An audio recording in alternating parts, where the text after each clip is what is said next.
Yozgi ta'til davrida yoshlarni sog'lom turmush tarziga jalb etish, ularning jismoniy va ma'naviy kamolotiga hissa qo'shish maqsadida ta'lim muassasalarida bir qator to'garaklar faoliyati yo'lga qo'yilgan. Xususan, Sariosiyo tumanidagi bir qator maktablarda sportning karate turi bo'yicha to'garaklar tashkil etilmoqda. Hozirgi lavhamiz shu haqda.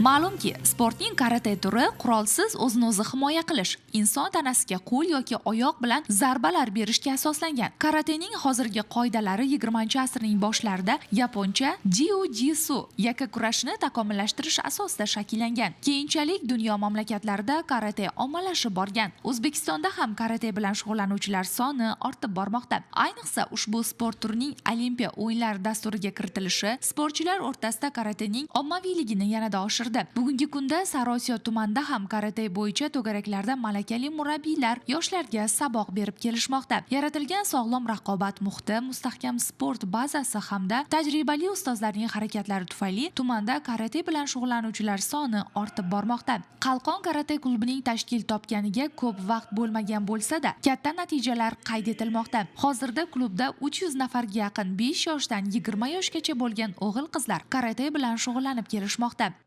Bizning Qalqon karate klubimiz 2012-yil tashkil topib, Sariosiyo tumanining 21-maktab va 62-maktabda o'z faoliyatini yuritmoqda.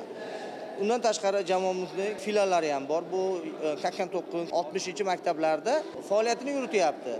Hozirda jamoamiz tarkibida 300 dan ortiq iqtidorli sportchilar shug'ullanib, qolaversa mana yurtboshimizning yaqinda e'lon qilgan dolzarb 90 kunlik qarorlari biz sportchilarni yanada ko'proq shug'ullantirish imkoniyati, yana bolalarni bo'sh vaqtlarini mazmunli o'tkazish imkoniyatini beryapti. Bizdan talab qilinadigan narsa albatta yaxshi mashg'ulotlarni, jarayonlarni olib borib, bolalarni bo'sh vaqtlarini mazmunli o'tkazib, qolaversa davlatimiz bayrog'ini yuksaklarga ko'tarishga o'zimiz qo'shish bo'ladi. Sportning karate va kayf turi bo'yicha 7 yildan beri shug'ullanib kelaman.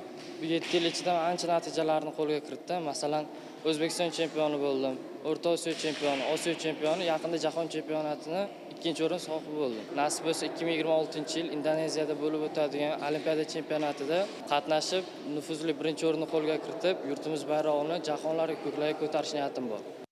O'z ustida tinimsiz ishlab, ustozlarning saboqlarini kanda qilmagan yoshlar bugun yangi marralar sari dadil odimlashmoqda. Bir so'z bilan aytganda, hududlarda tashkil etilayotgan karate to'garaklari yoshlarni sportga keng jalb etish barobarida kelajakda chempionlar, nufuzli xalqaro musobaqalar ishtirokchilarini yetishtirib chiqarishda muhim ahamiyat kasb etmoqda.